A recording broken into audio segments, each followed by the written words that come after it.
Salam əziz izləyicilər, 6-cı sinif riyaziyyat 2-ci hissə səhifə 17, 18, 19 və 20-də olan çalışma həllərinə baxacaq və bu səhifələrdə olan mövzu izahlarını kurslar bölməsində yerləşdirmişəm. Oradan izləyib öyrənə bilərsiniz.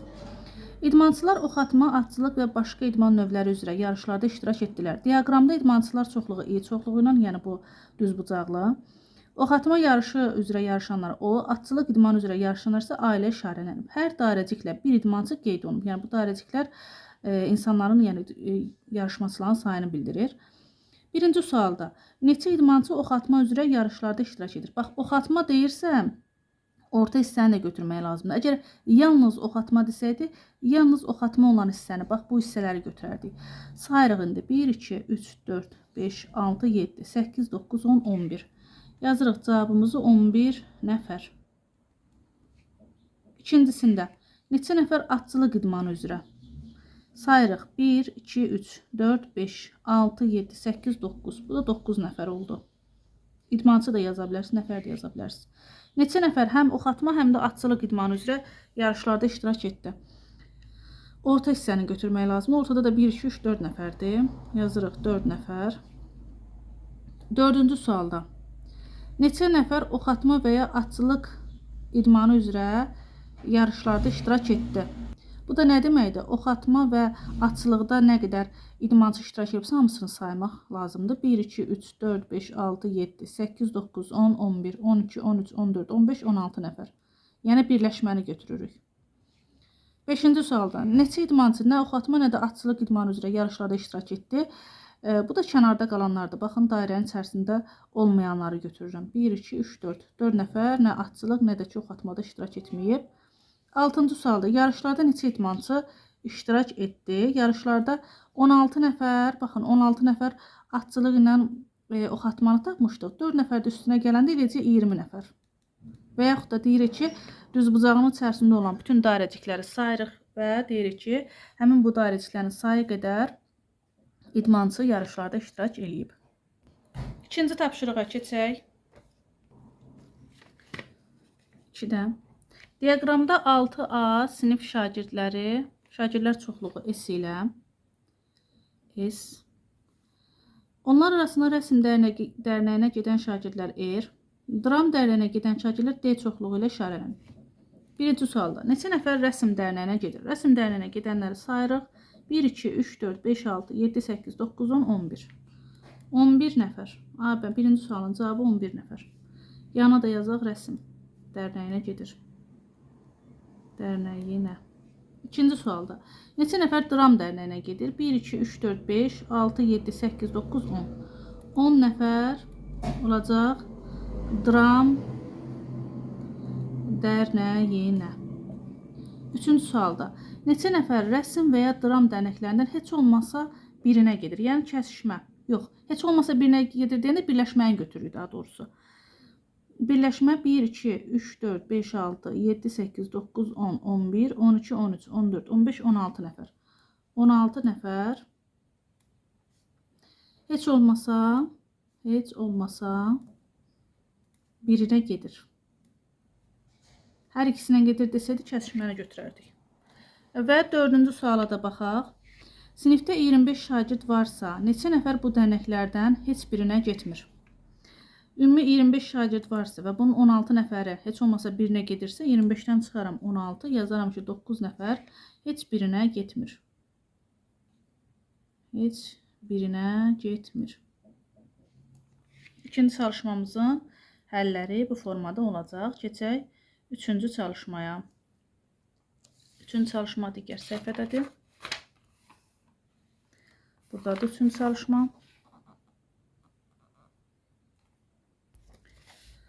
Şərti oxuyaq. Bufetdə cemli və ya künclü kökələr satılır. Kökələrdən 12 ədədi cemlidir.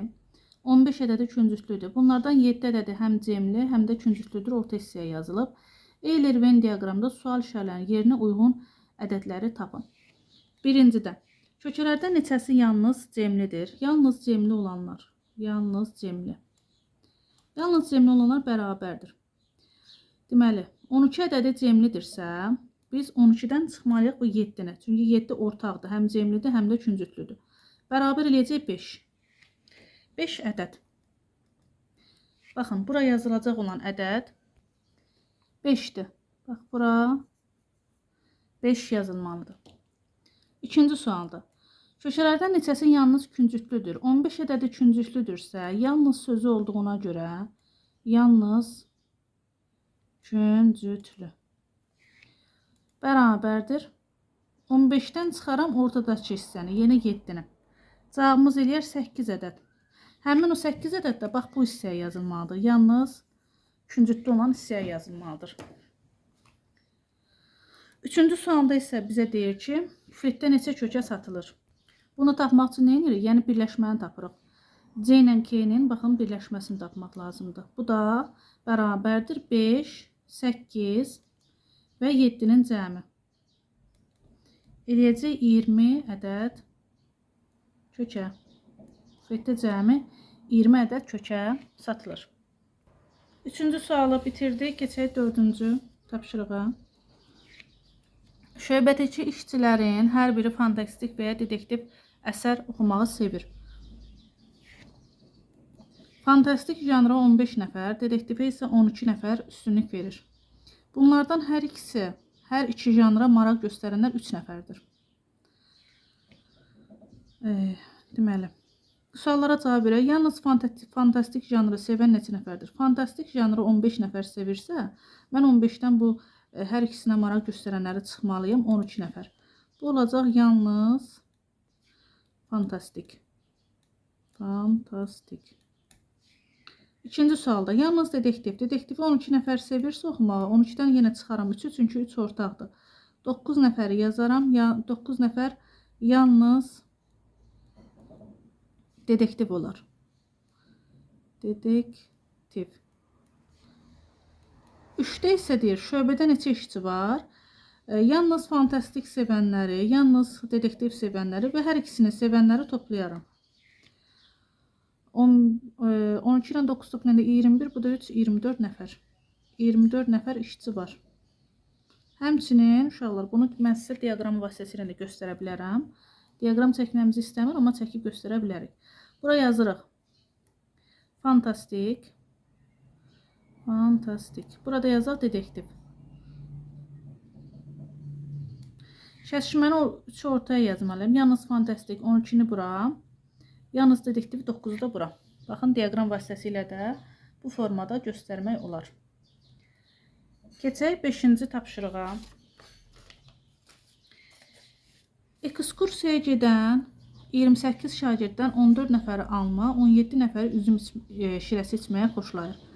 Bunlardan 6 nəfəri həm alma, həm də üzüm şirəsi içməyi xoşlayır.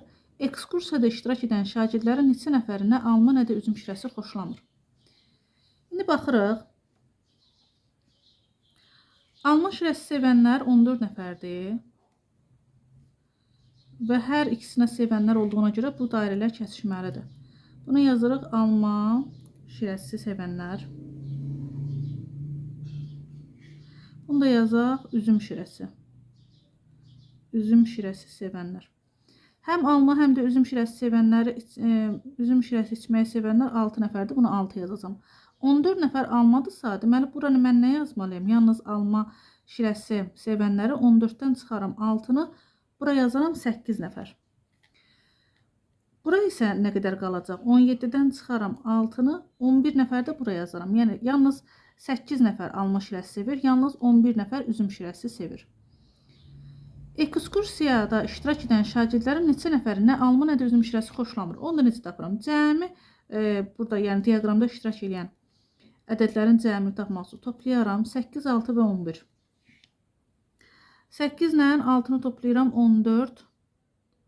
14 ilə də 11-i toplayıram 25 nəfər. 28 şagird var axı. Həmin o 28-dən də 25-i səbərəm 3 nəfər qalar. Deməli 3 nəfər nə alma, nə də üzüm şirəsi sevmir. İndi biz bunu diaqramda necə göstərərik? Baxın, bir dənə də buradan düzbucaqlı kimi çəkək. Axı 25-i içəridə almışıq. 3 nəfər çatışmır axı. 3 nəfər də bax kənarda bir yerdə yaza bilərik ki, Bu da oldu ki, deməli, bütün şagirdlərin sayı. Şagirdlərin sayında nə yazaq? Şagirdlərin sayı.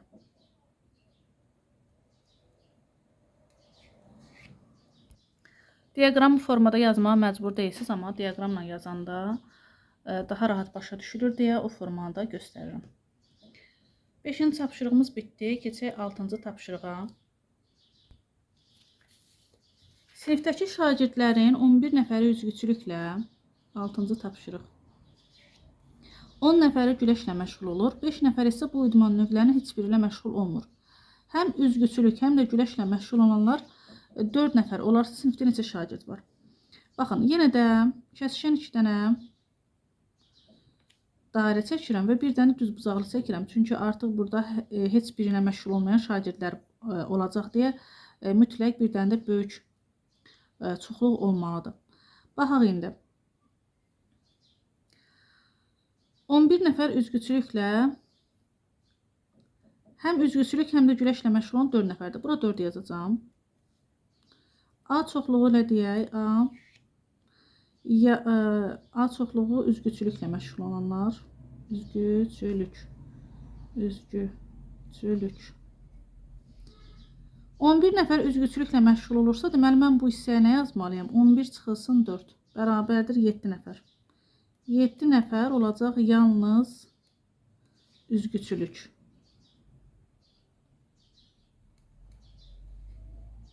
Həmin o 7-ni buraya yazmalıyam. B çoxluğunu da bura olsun A çoxluğu, burada olsun B çoxluğu, burada bir dənə C çoxluğu deyək, böyük çoxluq. B-ni də ifadə eləyək güləşdən məşğul olanlardan. Güləş. Əgər 10 nəfər güləşlə məşğul olursa, bunun 4-ünü yazmışamsa, ondan 4 çıxaram 6. 6 nəfər yalnız güləş. O zaman mən 6-nı buraya yazmalıyam. Daha sonra 5 nəfər isə bu idman növlərinin heç biri ilə məşğul olmur. Heç biri ilə məşğul olmayanlar sayında kənarda bir yerdə yazıram. 5 nəfər də burada. Sinifdə neçə şagird var? Neçə şagird olmasa C-dir. C də nəyə bildirir? C bərabərdir 7, 4, 6 və 5-i toplayıram. Yəni, bunun içərisində olan bütün ədədləri toplayıram. Cəmi yəni. 6, 4, 10, 7, 5, 12, 10, 12 eləcə 22 nəfər. Sinifdə neçə şagird var? 22 nəfər şagird var. 6-cı tapşırığımızı da yekunlaşdırdıq. Keçək 7-ci tapşırığa. 7-ci tapşırıqda 10 uşaqdan hər birinin ya skateboardu, ya konkisi, ya da bunlardan hər ikisi var. 5 uşağın skateboardu, 8 uşağın konkisi var. Neçə uşağın yalnız skateboardu var? Birinci suala belə cavab veririk. Deməli, 10 dənə uşaq var, cəmi bura 10 nəfər yerləşməli. Yəni, bu birləşmə 10 olmalıdır. Biz indi burada bu kəsişmə hissəsini tapmaq üçün nə edirik? 5 ilə 8-i toplayıram və ondan çıxıram 10-u. 10 uşağın çünki hər birinin ya skateboardu, ya da konkisi var deyir. Bu da eləyəcək 3. 3 də, bax, bura aid olan hissədir. Bax, bura aid olan hissədir. Çünki 3 nəfər həm olacaq, skateboardu var, həm də konkisi var. Bu olacaq 3-cü sualın. Əslində 3-cü sualın cavabını indidən yazdı. Bu 3-cü sual yazaq bura. 3-cü sualın cavabı. İndi birinci suala baxaq. Neçə uşağın yalnız skateboardu var? 5-dən 5 nəfər deyir skateboardu var. 5-dən çıxaram bu ortadakı 3-ü. Eləyər 2 nəfər. Buraya yazıram 2 nəfər. 2 nəfər. 2 nəfərin yalnız skateboardu var. İndi ikinci suala baxaq. Neçə uşağın neçə uşağın yalnız konkisi var? Yalnız konkisi də bax bu hissədir. Konki olanlar 8 nəfərdir. 8-dən çıxaram orta hissəni 3, eləcək 5. Yazıram 5 nəfərin yalnız konkisi var. Onu da hara yazacağım? Bax bu hissəyə yazacağım. Bu da oldu 7-ci çalışmamızın həlləri. 8-ci tapşırığa keçək. Sorğuda iştirak edən 40 işçinin 26 nəfərinin notebook'u, 16 nəfərin planşeti var, 4 nəfərin isə nə notebook'u, nə də planşeti var. Baxın, həmin o 4 nəfəri biz bura yazmalıyıq. Bu sual işarəsini yerinə yazmalıyıq ki, 4 nəfərin notebook'u və planşeti yoxdur. Sualları 1-2-3 formasında qoydum. Amma birinci və ikinci suala cavab vermək üçün əvvəl üçüncü sualın cavabını tapmaq lazımdır. 40-dan çıxaq 4'ü, çünki 4 nəfər işçinin yoxdur notebook və planşeti. Qalar 36 işçi. Həmin bu 36 işçinin həm notebook, həm də planşet olanlarının sayını tapmaq üçün 26 nəfər notebookla, bax 3-cü sualın cavabını birinci yazıram. 26 nəfər notebook olanla 16 nəfər planşeti olanı toplayaram, çıxaram ya planşet ya da notebook olan işçilərin sayını, yəni 36-nı. Bu da eləyər 42 çıxılsın 36 bərabərdir 6 nəfər. 6 nəfərdə həm notebook var, həm də planşet var. Yəni 3-cü sualın cavabını gətirib buraya yazırıq. Bax, bu hissəyə yazırıq 6 nəfər.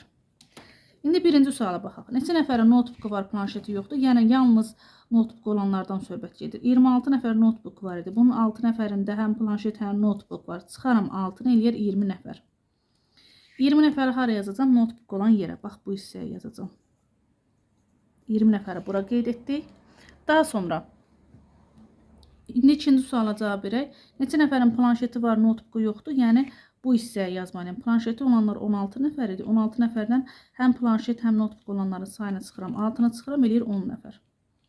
Gətirib 10 nəfərin cavabını da buraya yazırıq.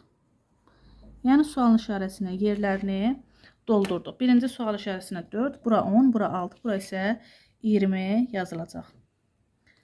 Keçək 9-cu tapşırığa. Şagirdlər Qubaya 14 günlük səyahət etdilər. Bu müddətdə hava 7 gün yağışlı, 5 gün küləkli, 4 gün isə nə yağışlı, nə də külək oldu. 4 gün isə nə yağış yağdı, nə də külək əsdi. Hava neçə gün həm yağışlı, həm də küləkli oldu. Deməli, 4 gün nə yağış yağıb, nə də külək əsibsə, 14-dən çıxaram 4-ü, eləyər 10 gün. Deməli, 10 gün ya yağışlı olub, ya yağışlı, ya da küləkli olub. İndi hava neçə gün həm yağışlı, həm küləkli olub? Birinci sualın cavabını tapmaq üçün nə edirəm? 7 ilə 5-i toplayaram, yağışlı və günəşli olan günlərin sayını toplayaram. Bundan çıxaram 10-u. 10 gün ya yağışlı olub, ya da küləkli. Bax, bundan 10-u çıxaram. 12 çıxılsın 10, cavabımız eləyər 2. 2 gün. 2 gün. Deməli, həm yağışlı olub, həm də küləkli olub. İkinci suala baxaq. Günlərin neçəsi yağışlı və ya küləkli keçdi? Elə burada yazmışam, bu sualın cavabı da demək olar ki, 14-dən çıxaram 4-ü 10. 10 gün ya yağışlı olub, ya da küləkli olub. Üçüncü sualda küləkli günlərin neçəsində yağış yağmadı? Küləkli gün neçə gün olub? 5 gün. Hər ikisində olanlar isə 2 gündür. 5-dən çıxaram ki, 5-dən çıxaram. Eləyər 3 gün. 3 gün yağış yağmadı. Yağış yağmadı.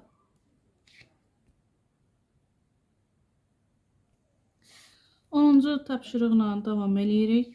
Yaşayış binasında 40 mənzil var. Hər mənzil ya qəzetə, ya jurnala, ya da onların hər ikisinə abunə yazıldı. Qəzetə abunə yazılan mənzillərin sayı 28. Qəzet yazaq 28. Jurnala abunə yazılanların sayı isə bundan 10% azdır. Jurnal bərabər olacaq 28-dən çıxacam, onu eləyəcək 18. Neçə mənzil həm qəzet, həm də jurnala abunə yazıldı. Bunu tapmaq üçün nə edirik? Deməli, 28 ilə 18-i toplayıram, qəzet və jurnallara abunə olanları toplayıram. 28 ilə 18 eləyəcək 46. Axı 40 mənzil var. Deməli, 28 və 18-in içərisində biz cəmin 46 almışıq. Bu 46-nın hər ikisinə aid olanlar da var. Yəni, həm jurnala, həm də qəzetə abunə olanlar da var. O zaman nə edərik? Həmin o 46-dan aldığımız ədəddən çıxarıq 40-a, mənzillərin sayını. Eləyəcək 6. 6 yazırıq mənzil. Mənzil həm qəzetə, həm də jurnala Jurnala abunə oldu. 11-ci çalışmaya keçək. 11-ci çalışmada görək. Nə var? Turist dəstəsində 25 nəfər var. Onlardan 4 nəfər alman və ingilis dillərinin heç birini bilmir. Deməli, 25-dən çıxaram 4-ü, eləyər 21 nəfər. 21 nəfər olacaq ya alman, ya da İngilis dilini bilir. Çünki 4 nəfər bilmirsə çıxırıq, yerdə 21 nəfər qalır. Həm alman, həm ingilis dilini bilənlərin sayı 5 nəfərdir. Turist dəstəsində neçə nəfər bu dillərdən yalnız birini bilir? Yalnız birini bilir, bu deməkdir ki, yəni biz o kəsişməni çıxmalıyıq aldığımız 21 nəfərin içərisində. 21 nəfər ya alman ya da ingilis dilini bilir. Həmin o 21 nəfərdən də 5 nəfəri həm alman, həm ingilis dilini bilənlər çıxsa qalacaq 16 nəfər. 16 nəfər yalnız 16 nəfər bu dillərdən yalnız birini bilir. Yəni kəsişmə olan hissəni çıxdıq.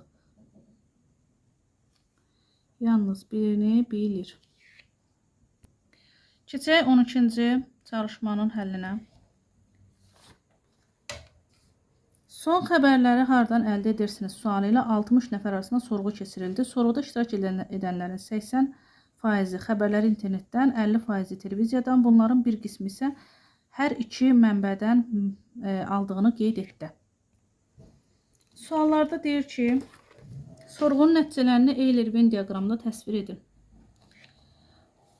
80% internetdən, 60-ın 80%-ni tapmalıyam. 60-ı vururam 80-ə bölürəm 100-ə. Sıfırları ixtisar aparsaq, qalacaq 48 nəfər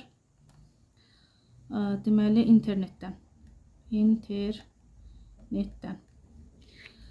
Sonra 50% televiziyadısa 60-ı vururam 50-yə bölürəm 100-ə. Bu sıfırla bu sıfırı, bu sıfırla da bu sıfıra aparsam qalacaq 30 nəfər. 30 nəfər televiziya. Bir qismi isə hər iki mənbədən aldığını qeyd etdi. Həmin o bir qismini tapmaq üçün də nə edirdik biz? 30 və 48-i toplayırdıq. Neçə nəfər arasına keçirib 60 nəfər çıxardıq. Bu 60-ı ki, ortaqları tapaq. 78 çıxılsın 60, bu da eləcək 18. 18 nəfər də olacaq hər iki. Hər iki mənbə. Diaqramla ifadə eləyək. Deyir ki, sorğu nəticələri ilə Venn diaqramı təsvir edin. Bax, televiziyanı T hərfi yazacağam. İnternetdə I hərfi yazacağam. Hər ikisinə aid olanlar 18-i buraya yazmalıyam. 48 nəfər internetdən öyrənirsə, yalnız internetdən öyrənlər bu hissəyə nə qədər qalmalıdır? Yalnız internetdə bu hissəyə. 48-dən çıxaram 18-i, bərabər eləyir 30 nəfər. Yalnız internet. Televiziya isə 30 nəfər idi. 30-dan çıxaram 18-i, bu da bərabər olur 12 nəfər də bu hissədə yazılmalıdır. İkinci suala baxaq. İkinci sualda bizə deyir ki, sorğunun nəticələrini Eyler-Venn diaqramına təsvir etdik. Məlumatı yalnız internetdən əldə edənə neçə nəfərdir? İnternetdən əldə edənə neçə nəfər oldu? 30 nəfər. Bunu da həll etmək üçün necə tapdıq? 48-dən çıxdıq 18-i 30 nəfər. İkinci sualın cavabı. Üçüncü sualda məlumatı yalnız televiziyadan, onu da burada qeyd etmişəm, yenə də yazım. 30 çıxılsın 18, 12 nəfər.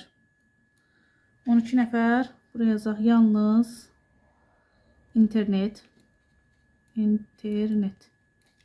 Yalnız televiziya. Dördüncü suala baxaq. Dördüncü sualda görə nədir? Sorğuda iştirak edənlərin neçəsi məlumatı hər iki mənbədən alır. Onu da artıq burada qeyd etmişik də. Dördüncü sualda hər iki mənbədən alanlarda nə qədər oldu? 18 nəfər. 18 nəfər hər iki mənbə. 18 nəfər hər iki mənbə. Əslində biz kəsişməni əvvəl tapmalıyıq ki, sonra digər hissələri doldura bilər. Ona görə onu mən birincidə qeyd etmişdim ki, kəsişməni necə tapdıq. 13-cü tapşırığa keçək. Fənn müsahibəsinin məktəb turunda 6A sinifindəki 25 şagirddən 15-i riyaziyyat, 14-ü informatika fənni üzrə iştirak etdi. Onlardan 8 nəfər hər iki fənn üzrə müsahibəyə qoşuldu. Sinifdəki şagirdlərin neçə faizi yalnız riyaziyyat fənni üzrə müsahibəyə qoşuldu? 8 nəfəri hər iki fənn müsahibəsinə qoşulub. 15-i riyaziyyatdırsa, yalnız riyaziyyat bərabərdir. 15-dən çıxaram 8-i. Bu da eləyər 7 nəfər. 7 nəfər. Yalnız riyaziyyat fənni üzrə müsahibədə iştirak etdi. Birinci sualın cavabı 7. Və faizi soruşduğuna görə 7-ni sürətdə yazıram. 25-də məxrəcə. Çünki 25 şagird var. Vururam 100%. 25 və 125 ixtisar gedir. Burada 1, burada 4 qalır. 7-ni 4-ə vuranda 28%. İkinci suala baxaq. Yalnız informatika fənni üzrə müsahibədə iştirak etdi. İnformatika 14 nəfərdir. Yazırıq.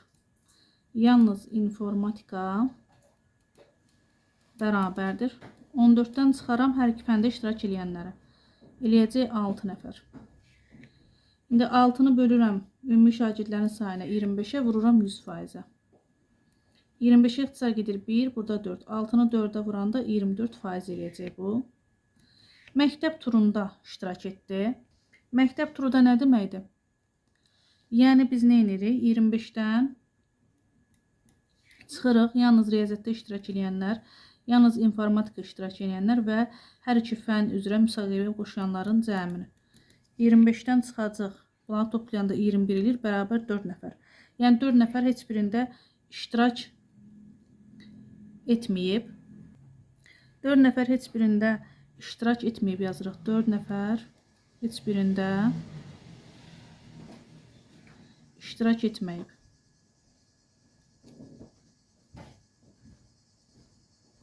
Məktəb turunda iştirak edənlər o zaman neçə nəfər olacaq? 25-dən də çıxarıq həmin bu 4 nəfəri. 21 nəfər. 21 nəfər məktəb turunda iştirak edib. İndi həmin bu 21 nəfərdə görək neçə faizdir? 21-i bölərik 25-ə, vurarıq 100%-ə. 25-ə ixtisar gedir 1, burada 4. 21-i də 4-ə vuranda eləyəcək 84%. 84% məktəb turunda iştirak etdi.